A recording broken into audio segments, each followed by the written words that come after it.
안녕하십니까. 반갑습니다. 네. 선교사님들을 모시고 말씀을 전하게 되어서 반가워요. 오늘 선교사 헌신 예배인가요? 자, 기도도 선교사님들이 하시고.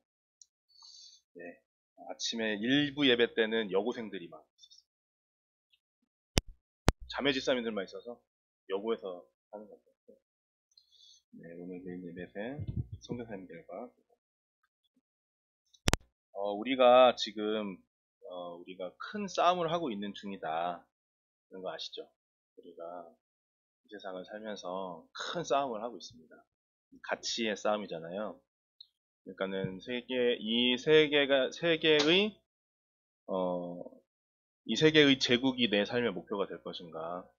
아니면 하나님의 나라가 내 삶의 목표가 될 것인가? 제국의 가치를 내가 추구하며 살 것인가? 하나님 나라의 가치를 추구하며 살 것인가? 우리가 끊임없이 우리 내적으로도 싸우고 우리 외적으로도 싸우고 있습니다. 이게 계속 그 싸움이 진행되고 있어요.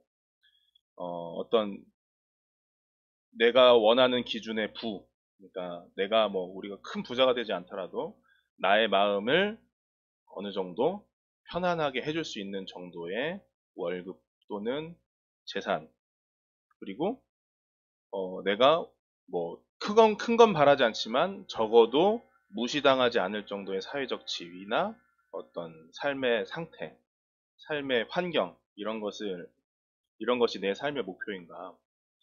아니면 하나님의 주시는 섬김과 사랑을 내가 경험하고 나누는 것, 또는 성경에서 말씀하는 진정한 행복, 또는 나누는 것, 그리고 나와 내 주변의 사람들이 치유되고 회복되는 그러한 삶이 내 삶의 목표인가 질문할 때 우리가 계속해서 이 두 가치 사이에서 싸움을 하고 있습니다. 어떨 때는 이길 때도 있고, 또 어떨 때는 질 때도 있습니다. 그래서 어떨 때는 굉장히 고귀하게 하나님의 은혜를 경험할 때도 있지만, 어떨 때는 내 스스로가 좀 한심해 보일 때도 많이 있는 것을 보겠습니다.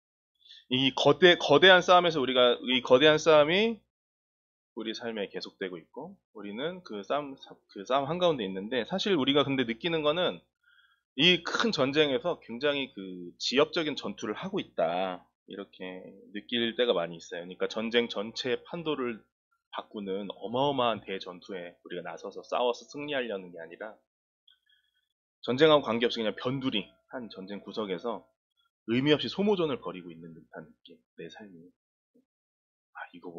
이거 한다고 무슨 의미가 있으려나 싶은 정도의 소모전을 벌이고 있는 듯한 느낌. 그런 것들을 가질 때가 많습니다. 왜 그러냐, 우리 그런 거 많이 느끼거든요. 취업을 준비하는 어떤 사람은 취업을 준비하면서, 내가 취업을 준비할 때 하나님 나라의 가치를 이루는 직업이 무엇인지 좀 확실하게 나를 통해서 어떻게 하나님 나라의 가치를 이룰까 비전을 발견하고, 그 다음에 비전을 발견했으면 그것을 추구하기 위해서 어떻게 취업을 할까 막 계획을 세워서 노력해야지 라고 생각하는 게 아니고, 그냥 빨리 취업했으면 좋겠다. 얼른 빨리 취업하면 안주하겠지 라고 생각하는 자신을 보면서 좀 스스로 괴로워하는, 내가 막 고기업 큰 막 이런 게 아니고 그냥 얼른 취업했으면 좋겠다는 것만으로도 감지덕지인 스스로를 보면서 괴로워하는 경우가 있을 수 있습니다. 또 직장을 다니는 사람에게는 내가 직장에서 하나님 나라를 이루어야지, 내가 열심히 이 직장을 통해서 하나님 나에게 주신 비전을 성취해야지, 하나님 선교를 직장에서 해야지, 이렇게 생각하기보다는 직장에 있으면 오늘도 빨리 좀 일이 끝났으면 좋겠다. 왜 스트레스가 이렇게 쌓이나, 너무 바쁘고 빨리 지친다, 빨리 지금 퇴근이나 했으면 좋겠다, 이렇게 생각하고 있는 자신을 보면서 자기를 초라하게 생각하고 또 자조하게 되는 경우가 많이 있고, 아이들을 양육할 때도 막 책을 읽고 막 성경을 읽고 다른 사람들 강의도 들으면서 우리 아이들을 어떻게 하면 하나님의 자녀로 잘 기를 것인가, 어떤 이론을 도입할 것인가, 어떻게 아이들을 대응할 것인가, 막 그런 거 고민하면서 그것 때문에 막 머리 쓰고 막 같이 회의하고 막 이럴 것 같은 마음은 충분히 있지만, 사실은 우리 아이가 한마디 빽 이러면 바로 화가 나서 그러지 말라고 했잖아 라고 화를 낸 다음에 돌아서면서 바로 후회하고 마는 자신, 되게 초라한 자신을 보는 경우가 많이 있습니다. 그게 우리가 살고 있는 현실이죠. 우리 선교사님들도 양을 잘 쳐야지, 내가 양을 변화시키리라, 내가 이 양을 잘 섬겨서 어떻게 이 양이 좀 리더가 잘 되고 하길 바란다 하지만, 사실은 그 양을 칠 만한 사람인가 내가 또 생각하는 그게 우리 현실이지 않나 싶습니다. 어떻게 해야 되나? 뭘 하면 좀 우리 신앙이 성장해서 좀 의미 있는 하나님 선교를 해보고 또 열매를 맺을 수 있을까? 우리가 수도 없이 고민하고 또 주일마다 고민하고 또 기회가 있을 때마다 고민하고 생각하고 아 어떻게 해야 되지 어떻게 해야 되지 하면서 하지만 사실 돌아보면 내 삶이 언제나 제자리에 있는 것 같아요. 내가 조금 더 나아가지 못한 것 같은 그럴 때가 되게 많이 있고 그렇습니다. 오늘 본문의 주인공은 엘리야입니다. 엘리야를 보면 엘리야는 구약에서 거의 3대 인물에 가깝거든요. 요셉하고 모세하고 엘리야. 구약에 나오는 위대한 인물 3명 뽑으라고 하면 다윗도 있지만 아무튼 굉장히 손에 꼽히는 인물이잖아요. 구약에 손에 꼽히는 인물이고 그 사람의 일대기를 우리가 이제 오늘부터 이 본문에서 나오는데 그걸 보면 우리가 대부분 엘리야를 보면서 훌륭하다 느끼지만 나는 저렇게 살진 못할 거야. 나는 엘리야가 경험했던 기적이나 엘리야가 이루었던 어떤 하나님의 역사나 이런 것까지는 바라기는 좀 어려워. 왜냐하면 엘리야가 한 걸 잘 보면요. 엘리야가 3년 동안 비와 이슬이 오지 않습니다. 앞으로 수년 동안 비와 이슬이 오지 않습니다. 예언 딱 했거든요. 그대로 됐어요. 그리고 이 뒤로 계속 나오지만 비어있는 독에서 계속 먹을 게 솟아나는 그런 기적을 불러일으키고 죽은 사람을 위해서 기도했더니 죽은 사람이 살아나기까지 했습니다.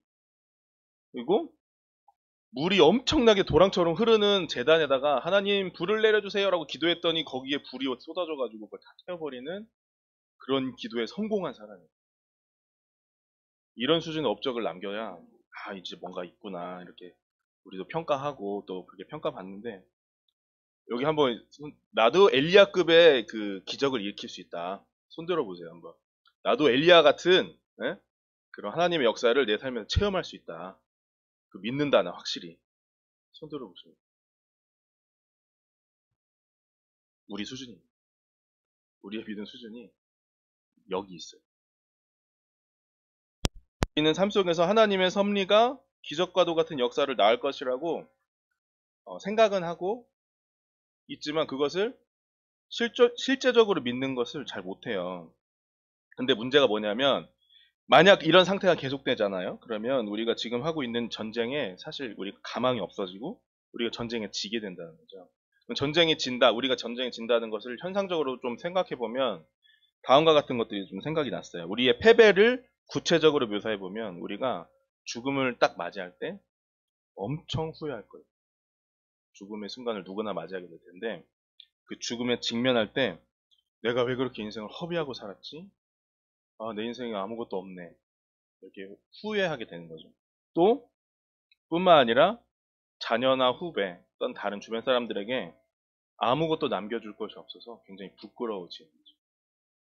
그 다음에 드디어 죽음을 맞이하고 하나님 앞에 딱 도착했을 때 겨우 구원을 얻으면 다행인 수준에서 하나님 앞에 딱 서게 된다는 거죠. 이게 최악의 경우죠. 그러니까 이 세상에 사는 사람 중에 제일 불쌍한 사람. 그러니까 이 세상에서 세상의 것들을 추구하고 제국의 어떤 가치를 적극적으로 추구하는 사람들은 그나마 이 땅에서 누리고 살 거거든요. 근데 우리는 그러지도 못하고 또 죽은 다음에는 후회하면서 다 죽어서도 부끄러운 죽음을, 부끄러운 구원에 이르는. 그야말로 고린도전서 15장 우리 부활장에 보면 사도 바울이 이렇게 말씀하시잖아요. 우리가 부활이 없다는 우리가 불쌍한 사람, 더욱 불쌍한 자다 이렇게 얘기하는데 그렇죠. 우리가 되게 가련하고 미천한 상태에 이른다는 거죠. 그럼 어떻게 해야 됩니까? 우리가 이런 상황에서 두 가지 반응이 예상이 됩니다. 하나는 그래, 부끄러워도 구원은 받으니까 만족하면서 살자. 네. 아니 뭐 그래도 구원을 받으면 됐지. 천국에 가면 되지. 네, 뭐 지금 뭐 할 수 있는 게 있겠어. 그냥 그렇게 할 수 있고 또 하나는 뭐 엘리야까지는 아니더라도 엘 모시기라도 좀 해보자. 그래서 좀 뭐라도 좀 해보자. 한번 해볼까. 이런 생각을 하게 되는 것 같아요. 근데 중요한 거는 어째됐든 어떤 반응을 보이든 그런 보는 반응에 좀 사실 답이 없다는 거죠. 근데 질문을 바꿔서 관점을 바꿔서 이런 질문을 해보게 됐어요. 하나님은 어떻게 생각하실까? 하나님은 나에 대해서 어떻게 생각하실까? 하나님 지금 뭐 하고 계실까 나에 대해서? 하나님은 엘리야에 대해서 어떻게 생각하셨고, 엘리야에게 무엇을 하셨고, 그러면 또 동일하게 하나님 나를 어떻게 생각하실까? 나에게 어떤 삶을 원하시고, 또 어떻게 나를 인도하시고 계신가? 하나님은 뭐 하시고 계실까? 라는 질문으로 돌아가니까, 좀, 그렇게 질문하고 묵상을 하니까, 좀 이야기를 좀 나눌 것이 많이 있다라는 생각을 하게 됩니다. 요컨대 두 가지를 우리가 생각해야 돼. 우리가 내가 무엇을 할까 이거 이전에 하나님의 의지와 실제적인 섭리, 그리고 그것에 대한 나의 반응, 이 두 가지가 중요한 것입니다. 내가 무엇을 하는가도 중요한데 그 전에 나를 향한 하나님의 의지와 하나님의 실제적인 섭리, 우리 공동체를 향한 하나님의 의지와 하나님의 섭리, 실존하고 있고 실제하고 있는 그것과 그리고 그것을 봤을 때, 그것을 발견하고 경험했을 때 내가 어떤 반응을 보일 것인가. 이 두 가지가 연결될 때 우리가 엘리야처럼은 아니더라도 뭐든 되겠다 싶은 소망이 생겨서 그런 생각을 가지고 본문을 좀 말씀 묵상해봤어요. 근데 먼저 1절을 함께 보시면 엘리야에 대한 소개가 나오고 있습니다. 같이 보시면 엘리야는 길르앗에 살고 있는 길르앗에 우거하고 있는 디셉 사람이다 이렇게 표현하고 있습니다. 근데 우리 좀 다르죠? 성경에서 어떤 이게 소개하러 나올 때 그 인물을 소개할 때 보통은 그 인물에 무엇이 나오냐면 뭐가 나오냐면 어느 지파, 그다음에 그 조상 이름 이런 사람 누구의 아들 뭐 이렇게 나오거든요. 고대 원래 관습이 그 자기를 소개할 때도 그렇게 하는 건데 엘리야는 그런 게 없어요. 그냥 디셉이라는 지역에 사는 사람이라는 건데 디셉은 지금 요단강 동편에 있는 길르앗 땅의 한 지역인데 아직 여지까지도 그 이 역사학자들이나 고고학자들이나 여기가 디셉이다라고 딱 특정하지 못하는 지명입니다. 왜냐하면 뭐 예를 들어서 누가 돌을 세웠다. 그럼 돌이 딱 있으니까 그 자리가 나오잖아요. 전투가 있었다. 그럼 전투가 있으려면 전투가 있을 만한 지형이 있잖아요. 그럼 그 지역이 지명이 딱 나오잖아요. 그럼 그게 이제 역사 연구에 가능한데 여기는 엘리야가 디셉 사람이다. 이게 6번 나오는데 디셉이 어딘지 디셉에 대한 설명이 없어요. 그러니까 디셉이라는 곳은 아무 의미가 없는 시골 깡촌 중에 깡촌인 거예요. 이거 모르는 거죠. 건물에 뭐 흔적도 없고 막 이런 진짜 완전 허허벌판에 뭐 집 몇 채 있던 그런 시골인 것 같아요. 그러니까 알 수 없어요. 디셉이라는 곳은 그럴 정도로 이 디셉이라는 지명 자체는 이름이 없는. 그러니까 엘리야는 아무것도 아닌 사람이에요. 심지어 제가 이거는 저의 상상이긴 하지만 엘리야는 아버지가 누군지도 몰랐을 수도 있다. 이렇게 생각해요. 그러니까 자기 아버지 이름 누군지 기록을 못하는 거죠. 엘리야의 아버지가 누군지. 그러니까 엘리야 더 상상력을 발휘해 보면 엘리야는 이스라엘 사람이 아닐 수도 있다. 이거는 저의 지극히 개인적인 상상입니다만. 그냥 북이스라엘에 거주하는 어떤 이방인일 수도 있다는 거죠. 가능성은 있습니다. 그럼 나중에 천국 가면 확인할 수 있을 것 같은데 어쨌든 그 정도로 엘리야는 아무것도 아니에요. 엘리야라는 사람의 배경이 아무것도 없어요. 그 사람이 어떤 존재인지 그런 이렇게 좀 엘리야를 좀 생각해 보니까 조금 친근해지는 것 같아요. 우리가 유명한 구절인데 야고보서 5장 17절에 보면 엘리야에 대한 설명이 좀 나오거든요.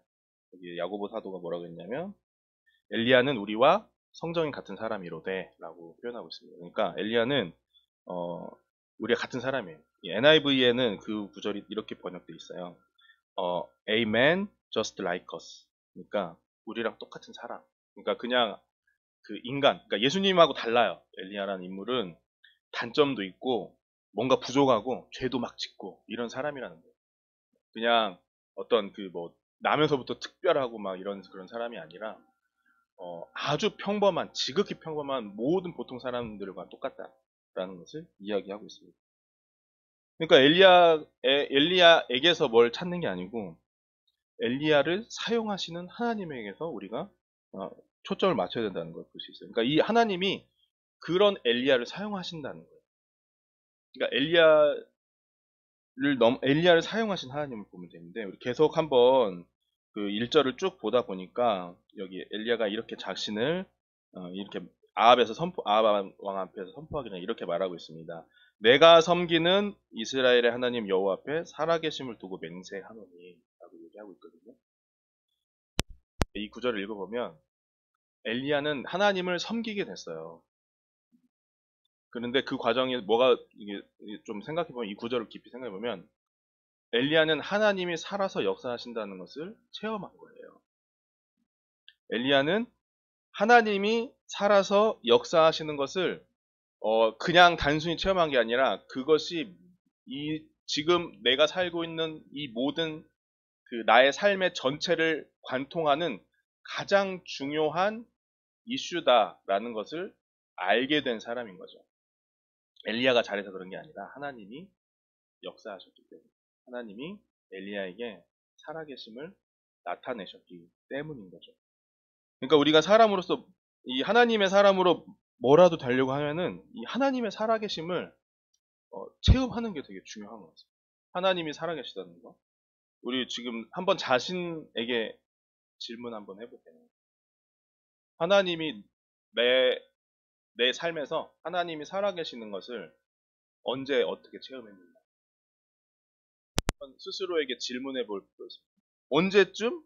하나님이 누가 물어봐요. 우리 지체들에게. 하나님 살아계세요? 어떻게 아세요? 라고 질문하면 내가 하나님은 저는 이렇게 느꼈어요. 이렇게 하나님 살아계신 걸 느꼈어요. 라는 질문에 대한 대답을 해보는 거죠. 스스로. 언제쯤이십니까? 그게 하나님이 살아계심을 경험한 시기가 언제쯤입니까? 엘리야는 언제쯤일까요? 지금 오늘 본문 1절 시점에서 엘리야는 언제쯤일까요? 하나님이 살아서 자신에게 역사하신 게 얼마 안 된 것 같아요. 왜냐하면 이 엘리야가 하는 말이 어마어마한 말이거든요. 비가 안 온대. 비도 안 오고 이슬도 안 맺힌대요. 앞으로 몇 년 동안 내가 말하기 전까지. 이런 말을 그냥 쉽게 할 수 없어요. 이렇게 큰 일을 또 그 당시에 아합 왕이라는 그 하나님을 대놓고 대적하는 왕 앞에 가서 그 말을 하려면 뭔가 좀 뜨거운 뭔가 있어야 되지 않을까요? 뭔가 좀 분명한 어떤 그 열정이나 확신 이런 게 있어야 되잖아요. 그리고 그게 우리가 잘 아시지만 우리가 하나님의 은혜를 경험해서 알지만 하나님이 우리한테 임하셔서 어떤 은혜를 딱 주실 때 그게 딱 한번 그걸 경험하면 그게 딱 받아서 쭉 동일하게 가는 게 아니라 이렇게 확 올라갔다가 이렇게 떨어져요. 그냥 이렇게 쭉 가면 좋겠지만 하나님 은혜를 경험하면 그 은혜를 경험하는 그 순간 강렬한 그 임팩트가 있을 때는 정말 그 말씀이 너무 막 와닿고 어떤 은혜가 깊이 와닿다가 시간이 지나면 그게 잊혀지거든요. 그러니까 엘리야가 지금 이 말을 하려고 하는 그 순간에 엘리야가 차갑게 식어서 이 말을 할 수 있겠습니까? 그게 아니죠. 그러니까 하나님이 살아계시는 하나님이 엘리야에게 역사하시는 것을 엘리야가 느낀 지 얼마 안 된 시점이에요. 이렇게 이야기하게 된 거죠. 그러니까 중요한 거는 우리가 하나님이 살아계시다고 믿는 것은 우리가 누구나 우리 교회를 다니시면서는 누구나 하나님 살아계시죠? 아멘 다 대답합니다. 그러면 언제 그것을 경험하셨어요? 라고 물어보는 거. 언제? 얼마나 자주 하나님이 살아계심을 느끼는가? 내 삶에서. 내가 진짜 살아계신 하나님과 얼마나 자주 대면하는가? 얼마나 자주 만나는가? 이게 되게 중요하다고 보여져요. 왜냐하면 하나님은 살아계시고 실제로 역사하시고 우리를 향해서 수없이 많은 의지와 뜻을 가지고 계시는데 그 하나님을 우리가 만나지 못하고 경험하지 못하면 그 하나님에 내가 반응하지 못하면 안 되잖아요. 그래서 이 보면은 하나님의 살아계심을 어떻게 경험할 것인가 이게 굉장히 중요한 질문이 된다고 보여집니다. 성경을 우리가 많이 보면 되지만 어이없게도 되게 어렵지가 않아요. 하나님의 살아계심을 경험하는 것은. 누가복음 5장 5절 제가 한번 읽어보겠습니다.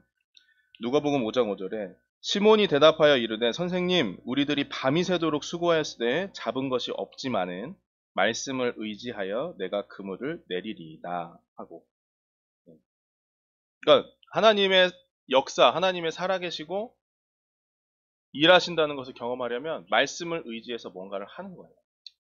말씀을 의지해서 무언가를 할 때 하나님이 살아계심을 우리가 경험할 수 있는 기회가 찾아오겠죠. 일상 속에서 하나님의 말씀을 의지해서 뭔가를 시도할 때. 근데 그게 아주 막 거창한 막 그런 게 아니고 굉장히 쪼잔하고 치졸한 일에도.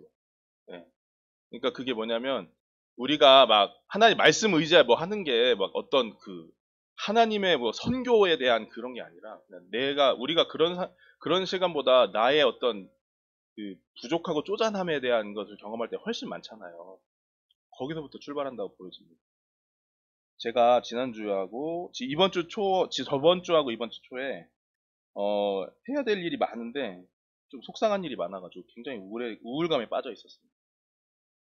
무력하고 우울한 그 감정에 푹 빠져 있어가지고 하나마을 학교에서 이제 아이들 아침 전에 성경 읽어주는 거 제가 하거든요. 아침에 이제 열심히 성경 읽어주고 있는데 애들이 막 딴청을 피우는 거예요. 이제 그때 이제 마음이 굉장히 우울한 상태였기 때문에 애들이 딴청을 피우니까 애들한테 야 니네 그럼 그냥 하고 싶은 거 해. 그리고 전 집에 가버렸어요. 너무 우울해가지고 마음이 속상해가지고 뭐 아이들을 좀 이렇게 잘 이렇게 어른의 인내심을 가지고 아이들을 돌보고 좀 좋은 말로 타이르고 또는 뭐 필요하면 호되게 혼계도 하고 이래야 되는데 속이 막 상해가지고 그 아이들 때문에 그런 건 아니지만 아이들의 그런 계기로 아휴 그냥 집에 가버렸어요. 그래서 이제 떠들지 않고 열심히 듣던 아이들은 좀 억울했죠. 저 나중에 편지를 보냈더라고. 저는 억울합니다. 이렇게 제 책상에 편지 올려놨더라고. 성경 그냥 읽어주세요. 이렇게 아이들이 있긴 했지만, 네. 아무튼 그래서 저도 그때 이제 우리 우울감에 빠지면 사실 그러잖아요. 그렇게 막 일탈을 하고 싶고 그냥 아무것도 하기 싫고 그냥 포기하고 도망가고 싶고 그럴 때가 있잖아요. 그랬고 이제 그러고 나서 너무 이제 그러니까 그냥 기분이 계속 다운되고 있으니까 안 좋고 힘든 거죠. 그리고 이제 집에 갔어요. 집에 가서 이제 뭐 일도 마지못해 하다가 있는데 이제 아내가 왔죠. 그래서 아내가 와서 물어보더라고요. 이렇게 힘들어하냐고, 어디 아프면 안 좋으냐고.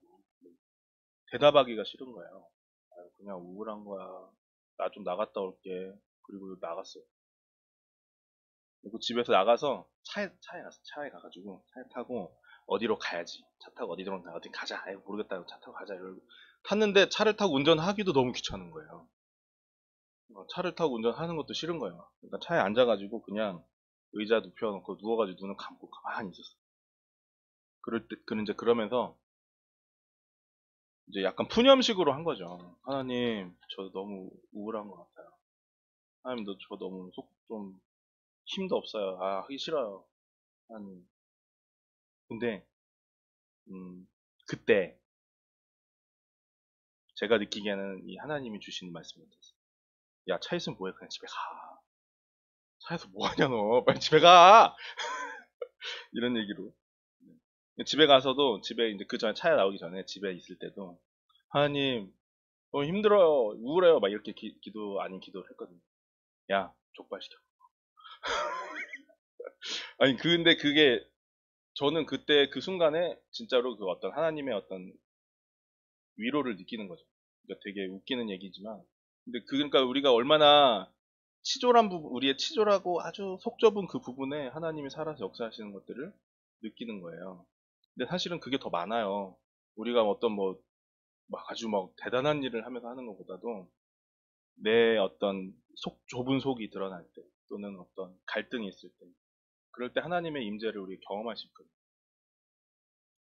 좀 살아계시는 것을 그런 데서도 경험하는 거죠. 다음날에, 그래가지고, 다음날에 이제 아침에 일어나서 하루를 또 보냈는데, 계속 좀 어젯밤에 나를 향해서 걱정의 눈빛을 보내던 저의 이제 아내가 계속 생각이 나는 거예요. 갑자기 그 생각을 하면서 되게 뭉클하고 감동적이었어요.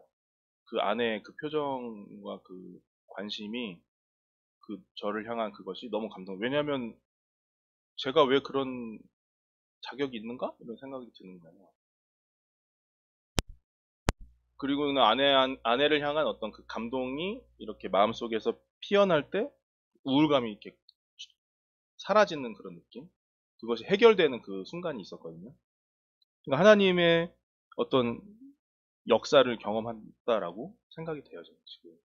그러니까 저는 그냥 푸념의 기도를 했지만 하나님은 여러 가지의 마음속에 말씀을 주시고 또 주변 사람들을 통해서 당신이 살아서 나의 옆에 있다는 것을 보여주신 거죠. 저희가 우울감에서 빠져나가기 위해서 어떤 노력을 했냐면 한 게 없어요. 푸념 섞인 기도한 거 하고 그 다음에 족발시킨 거 정도일 거예요. 근데 그 안에서 하나님이 역사하시는구나, 나를 하나님이 돌보아 주시는구나, 이런 걸 좀 강력하게 느꼈어요. 하나님 세심하게 역사하시는구나.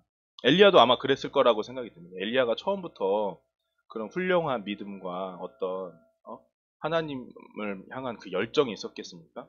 엘리야가? 아니겠죠. 엘리야는 수없이 많은 그 하나님의 살아계심을 경험한 거예요.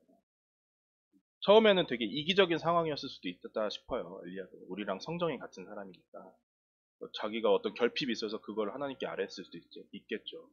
근데 계속해서 하나님의 어떤 살아계심을 이렇게도 경험하고 저렇게도 경험하고 이렇게도 경험하고 하는 걸 한 거죠.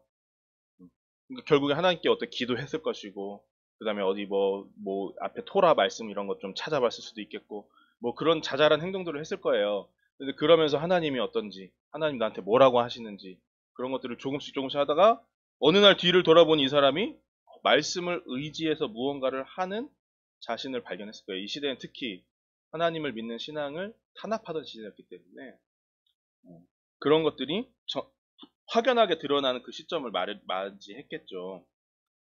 자신의 삶에 살아서, 내가 살고 있는 나의 삶의 현장에 살아서 역사하시는 그 하나님을 엘리야가 어느 순간 완벽하게 해도 아주 굳건하게 인식하고 인지하게 되고 알게 되고, 그 향한 믿음을 가지고, 예전에는 그냥 작은 소원을 해결하는 수준이었는데 이제는 자신을 위한 게 아니라 남을 위하고 어떤 하나님을 위한 어떤 소원으로 변화되고 성장해 나가는 그런 것들을 가지고 있었을 것 같아요. 그리고 결국에 아까 읽었던 것처럼 베드로에게 예수님이 그물을 깊은 데서 그 그물을 던져라라고 하시니까 베드로가 던지고, 그 그물을 건질 때 예수님이 그 고기가 잡혔잖아요. 그런 모멘텀의 순간이 엘리야에게도 찾아왔겠죠. 그리고 엘리야가 맞이한 순간이 오늘의 1절의 시간이다라고 제가 상상해 보았습니다. 그러니까 우리는 중요한 것은 하나님이 살아서 계시고 나를 졸지도 주무시지 않고 쳐다보시고 관심을 가지고 계시고, 나의 삶에 역사하시고자 하나님은 굳건한 의지를 가지고 계신다는 사실입니다. 그것은 변하지 않는 진리인 거죠. 그리고 그래서 우리가 말씀을 의지해서 조금이라도, 아주 작은 것이라도 내가 하나님의 말씀과 하나님의 임재를 의지하고 하나님 살아계심을 원해서 무언가를 행동할 때 그 하나님을 발견할 수가 있는 거죠. 그게 일상이 되면, 그게 나의 삶에 매일이 매일 그런 일들이 일어나게 되면, 우리도 엘리야 같은 선택을 하고 엘리야 같은 실제적인 삶의 성취, 말씀의 성취를 경험할 수 있을 것이다 라고 기대하게 되었습니다. 근데 2절부터 5절을 한번 보실게요. 2절부터 5절에 보시면 이제 엘리야가 하나님 그리시네가로 가서 숨어라 이렇게 하시죠. 근데 이게 보면은 17장 전체 구성에서 이 중요한 구절은 여호와의 말씀이 엘리야에게 임하여 이르시되 라는 말씀인데, 하나님의 말씀이 임하고 엘리야가 그 말씀에 순종할 때 그 이후에 사건들이 일어나요. 크게 두 가지가, 두 사건의 덩어리가 있는데, 그 하나님의 말씀에 순종해서 하나님 말씀을 따라서 무언가를 행하다 보니 엘리야는 어느새 그리시네가에 가 있는 거예요. 그리시네가에서 일어난 일들을 잘 생각해 보면 좀 동화 같은 이야기예요. 시냇가라는 게 물이 졸졸 흐르는 데입니다. 그러니까 막 우리 여기 앞에 우리 양재천이 아니라 여기 뭐지? 불광천이나 이런 천처럼 이렇게 넓은 길이 아니고, 진짜 시냇가 이렇게 손을 딱 넣으면 한 이 정도 물 깊이, 손목 정도 오는 물 깊이에 물이 흐르는 거예요. 제가 이거 하다가 여러 가지 찾아보다가 그 이스라엘 그쪽 기행 해가지고 엘리야 그리시네가 어디 그런 여행기 영상이 있었거든요. 거기서 이제 그리시네가라고 생각되는 그 영상을 보여주는데, 잔풀들이 이렇게 나 있고 물이 그 풀 사이에 보이듯 말듯 흐르는 시내예요. 그런 시내에 간 거예요, 엘리야가. 가서 거기서 물을 마시고 까마귀가 가져다 주는 밥과 고기를 아침과 저녁으로 먹었던 거죠. 처음에는 엘리야가 어땠을까 생각해보면 처음에 엘리야가 좀 신기하고 감사했을 것 같아요. 까마귀가 밤낮으로 밥을 갖다 주니 이런 일이 있을 수 있습니까? 까마귀는 그 주석 찾아봤을 때 까마귀는 굉장히 욕심이 많은 새여서 자기가 가진 것을 자식에게도 주지 않는데 새끼에게도 잘 나눠주지 않는 새래요. 근데 그 새가 먹을 걸 물어다가 먹으라고 주니 그런 어떤 기적을 경험하고 있잖아요. 엘리야가. 그러니까 굉장히 처음에는 좀 신선했을 것 같아요. 그런데 이게 어떠냐면 엘리야가 말한 대로 비가 안 오고 이슬이 맺히지 않으면 어떻게 됩니까? 시내가 강이 먼저 마르나요? 시내가 먼저 마르나요? 물량이 적은 시내들이 점점 말라가겠죠. 근데 하나님 엘리야가 오늘 보면은 엘리야는 이게 다 마른 다음에 하나님이 그 다음 말씀을 하시거든요. 그러니까 마르기 전에 어떤 말씀하시는 게 아니라 마른 다음에 하나님이 말씀하실 때까지 여기 그리시네가에 그대로 있어요. 이런 생각 좀 들었을 것 같아요, 엘리야가. 이 처음에는 신기하고 좀 그러다가 나중에 좀 답답할 수 있잖아요. 아니 하나님 도대체 언제까지 있으라고 하시지? 하나님 도대체 나한테 언제까지 이런 데서 계속 있으라고 도대체 이 계획이 뭐야? 아합 왕한테 그렇게 멋지게 선전포고를 했는데 그 다음에 하는 게 이 작은 시냇가에 숨어서 지내다가 까마귀가 가져다 준 밥이나 먹고 이렇게 허송세월을 보내야 되는 건가? 그런 질문들을 안 할래 안 할 수 없어요. 그런 질문들이 막 솟아났을 것 같아요. 근데 우리가 그 자세한 내막은 모르지만 핵심은 엘리야는 어쨌든 그 과정 속에서 끝까지 하나님 말씀이 있을 때까지 움직이지 않았다는 사실이거든요. 하나님이 다음 말씀을 주실 때까지 그리 시냇가에 있었다는 거예요. 그러면 무엇이 엘리야로 하여금 그것을 가능하게 했는가가 중요한 포인트라고 저는 생각이 들었어요. 그러니까 중요한 질문이죠. 근데 이것을 우리의 삶에 적용해 보면 우리도 마찬가지예요. 우리가 하나님의 살아계심을 경험하면서 하나님과 동행하면서 또 하나님이 인도하시는 길로 자이든 타이든 가면서 이렇게 가다 보면 우리도 그리 시냇가에 도달하게 돼요. 점점 말라가는 시냇가에 도달하게 된다고요. 그러니까 우리는 왜냐하면 자이든 타이든 하나님의 살아계심을 경험하고 하나님과 동행하는 사람은 이 세상의 질서, 제국의 질서 거기에 대적하고 저항할 수밖에 없는 삶으로 인도함을 받거든요. 그렇기 때문에 우리는 끊임없이 가치의 충돌 싸움을 할 수밖에 없고 그 다음에 그 가운데서 우리가 스스로 나 자신에 대한 연약함에 괴로워하고 힘들어하고 또 점점점 나를 옥죄어오는 어떠한 환경 이런 것들에 대한 경험을 하지 않을 수 없는 그런 삶을 살게 되는 거예요. 하나님의 살아계심을 경험할수록 하나님과 동행할수록 그것을 반드시 경험하게 되는 거예요. 아주 대표적인 예가 우리 교회 모 집사님이 있습니다. 제가 좋아하는 모 집사님이 있는데 이 집사님이 회사에서 굉장히 그 레디컬한 사람으로 평가를 받아요. 네. 왜냐하면 이 집사님은 교회 사람들이랑 근처에 살려고 좋은 동네 아파트 청약을 잘 안 하고 빌라 전세에 사는 거예요. 후진 빌라에 전세. 회사 사람들은 이해를 못 하는 거예요. 야, 너 그러면 안 되지. 근데 일단 그렇게 살았어요. 또 공동육아라는 걸 시작한 거예요. 어린이집을 안 보내고. 갑자기. 근데 공동육아까지는 좀 이해가 가는데 애를 대안학교에 보낸다는 거예요. 학교 회사 사람들이 다 막 이제 신기하게 쳐다보는 거죠. 야, 너 진짜 대단하다. 막 이렇게 하는 건데. 근데 제가 아는 이 집사님은 절대 대단한 사람이 아니거든요. 아주 우리와 성정이 똑같은 사람이기 때문에 전혀 스스로도 그렇게 얘기하더라고. 내가 어쩌다 이렇게 하는지 모르겠다고. 그러니까 이분은 우리와 성정이 지극히 같은 사람이에요. 아주 특별한 영성을 제가 느껴본 적은 별로 없는 것 같고 그다음에 뭐 그렇다고 아주 막 우리 막 아니에요. 네. 그런 참 미안한데 그 정도는 아니에요. 그 정도는 아니에요. 근데 자이든 타이든 어떻게 되냐면 그리 시냇가에 사는 거예요. 왜냐면 다른 사람들은 그리 시냇가를 싫어해요. 말라가는 시냇가를 싫어한다고. 그래서 세상의 가치를 가지고 살면 어떻게 되냐면 보장된 길. 많은 사람들이 가서 잘 닦여 있는 길. 그래서 가면 실패할 확률이 적다고 느껴지는 길을 선택하게 돼 있어요. 그 길로 가는 거예요. 집을 얻는 거 또는 자녀들을 이렇게 양육하는 거 뭐 취업을 하는 모든 것, 이런 것들을 많은 사람들이 이미 가서 이 정도면, 이렇게 가면 적어도 망하지는 않아 라고 얘기하는 길에 대해서 신뢰하고 좋아하고 그 길로 가요. 많은 사람들이 가는 길로 가는 거죠.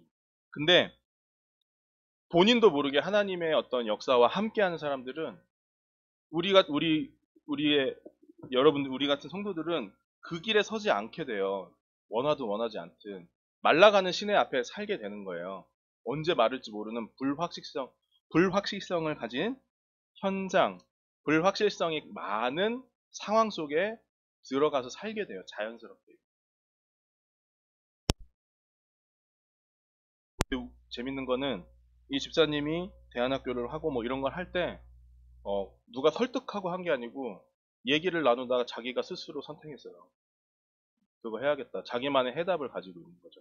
그 해답이 자기만의 답을 가지고 있는 거예요. 그러니까 스스로 생각하고 판단하고 결정한 거예요. 그래서 자기가 그 길을 선택한 것에 대해서 어, 결코 후회하지 않아요.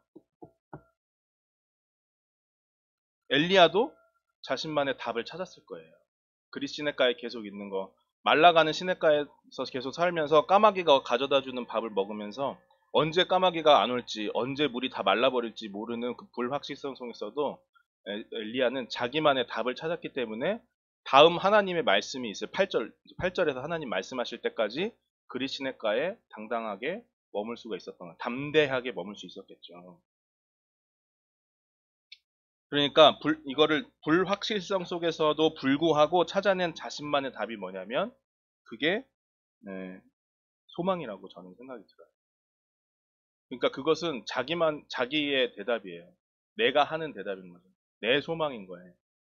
누가 준 소망이 아니고 내가 하나님께 질문하고 하나님과 대화해서 하나님과 대면하여서 얻어낸 자기의 대답인 거예요. 그렇기 때문에 흔들리지 않는 거죠. 그래서 그게 비록 현실이 되어서 나의 눈앞에 다가오지 않는 상황인다 할지라도 소망이라는 것으로 그걸 붙잡을 수 있는 거예요. 마치 그러니까 잡히지 않는 것이잖아요. 소망이라는 것은. 그런데 그것을 실제 하는 것처럼 잡을 수 있는 거예요. 소망이라는 것이. 엘리야도 소망이 있었기 때문에 거기 있었다라고 생각이 듭니다. 그러므로 우리가 중요한 것은 하나님께 질문하고 스스로 자기만의 답을 얻는 것이 좀 중요하다고 저는 생각이 들었어요. 내가 지금 처한 상황에 대한 답. 우리는 각자 다 상황은 다 다르잖아요. 내가 가지고 있는 문제의식과 내 삶의 어떤 문제들이 다 달라요. 그리고 그것이 점점 말라가는 시냇가처럼 보여요. 그러면 거기에 대한 질문, 그리고 나만의 답이 필요하다는 거죠. 그것을 꼭 가져야 한다는 거죠. 근데 되게 은혜로운 건 뭐냐면 하나님이 기다려 주신다. 하나님이 우리가 그 소망의 답을 얻을 때까지 기다려 주신다는 거예요. 우리가 소망을 가지고 하나님 나라를 향한 불확실의 바다로 나아가기를 선택할 때까지 하나님이 옆에서 기다리고 응원해 주신다. 만약에 우리가 그리시네가에 있는 게 싫어서 도시로 도망갈 수 있고 그리시네가를 포기하고 다른 데로 갈 수도 있어요. 그러나 하나님은 어떠시냐? 하나님은 다시 기다려 주시고 다시 설득하시고 다시 말씀하시는 거예요. 우리가 실패한다 할지라도 우리가 넘어진다 할지라도 하나님은 다시 기다리시고 다시 설득하시고 다시 말씀하신다.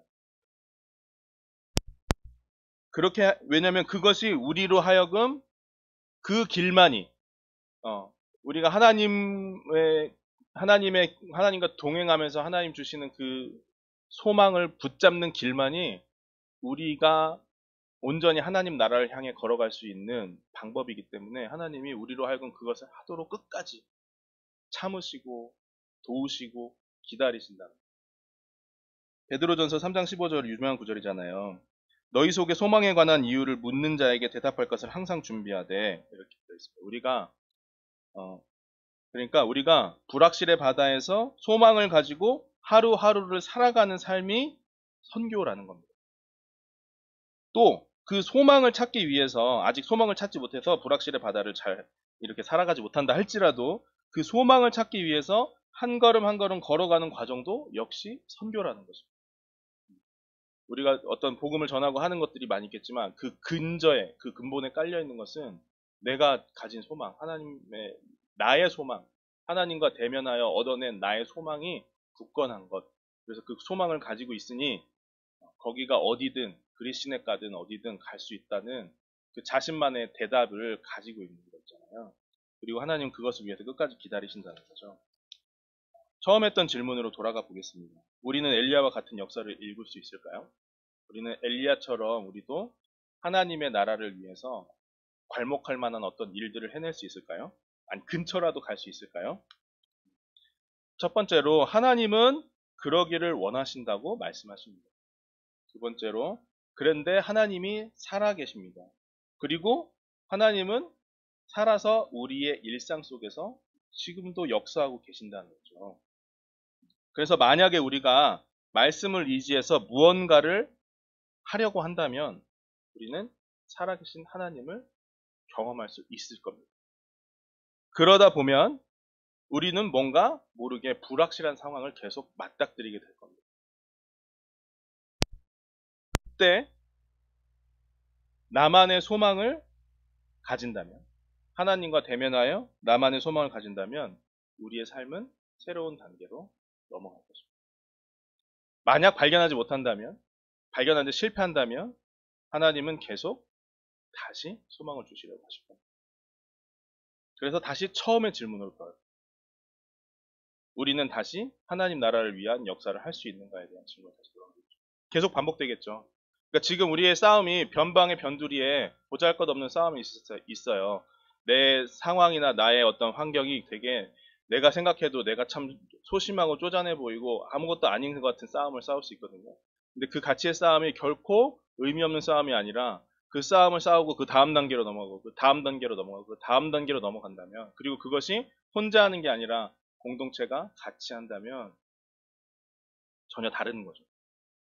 엘리야에게 베풀어졌던 하나님이 엘리야를 통해서 하셨던 그런 역사들이 우리를 통해서도 반드시 이루어지는 겁니다. 그러므로 지금 처지와 상황에 매몰되지 않아야 됩니다. 자기에 대한 연민, 자기에 대한 어떤 부정적인 생각들, 나에 대한 어떤 그 운명론적인 시각, 나는 이렇게밖에 안 돼. 라는 그런 것들로부터 벗어나고 매몰되지 않아야 됩니다. 우리는 원래 그런 성정을 가진 사람이에요. 원래 그런 수준이에요. 근데 거기서 출발하는 거거든요. 거기서 출발해서 말씀에 의지해서 아주 작은 것이라도 뭔가를 하려고 하는 겁니다. 말씀에 의지해서 뭔가를 하려고 하면 됩니다. 그리고 어려운 상황이 오면 질문하는 것입니다. 하나님께 계속 질문하는 것입니다. 나의 소망이 발견될 때까지 질문하고 질문하고 질문하는 것입니다. 그러다가 실패할 수도 있습니다. 하지만 걱정하지 않으셔도 됩니다. 하나님 우리를 포기하지 않고 다음을 준비하고 계시니까요. 그게 우리 하나님이시다. 그런 분이 우리 하나님은 그런 분이시라는 거죠. 마태복음 12장 20절에 이사야의 예언에 대해서 예수님이 다시 인용하시면서 이런 예수님에 대한 이 인용에 이런 내용이 있습니다. 그는 진리가 승리할 때까지 이거 현대어 성경 번역인데 그는 진리가 승리할 때까지 상한 갈대를 꺾지 않고 꺼져가는 등불을 끄지 않으실 것이다. 이렇게 우리 하나님은 이런 분이시다.